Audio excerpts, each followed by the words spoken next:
আজকে যে ঘটনা যেটা আমি শুনলাম যে গাড়ি ক্রসিংয়ের বিষয় নিয়ে, এখানে আমাদের যে বাস গোল্ডেন লাইন, এটা গোল্ডেন ট্রাভেলস, এই চুয়াডাঙ্গা উদ্দেশ্যে যাত্রী নিয়ে যাচ্ছে।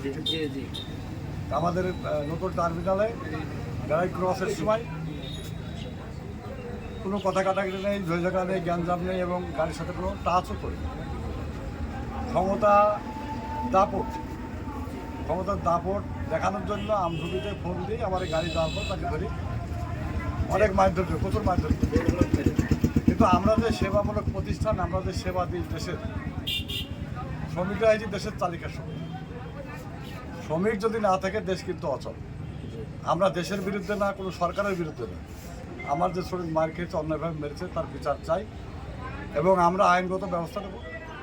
থানায় আমরা তার বিরুদ্ধে মামলা করব এবং মামলা করার পরে আমাদের আসামি না ধরা পর্যন্ত, যতদিন ধরবে না ততদিন আমাদের শ্রমিক যারা আমাদের সাথে জড়িত আছে পরিবহন সেক্টরে, আমরা কর্মবিরতি মানে ধর্মঘট, আসামি না ধরা পর্যন্ত অনির্দিষ্টকালের জন্য ধর্মঘট চলছে।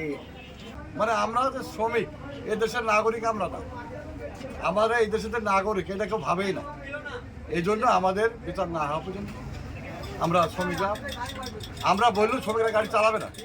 তার কাছে শ্রমিকদের নিরাপত্তা থাকে, যদি মার খায়, বাড়ির কাছে যদি মারে, তাহলে আমি যদিও নেতা, তারপরেও আমরা বললেও শুনবে না, তো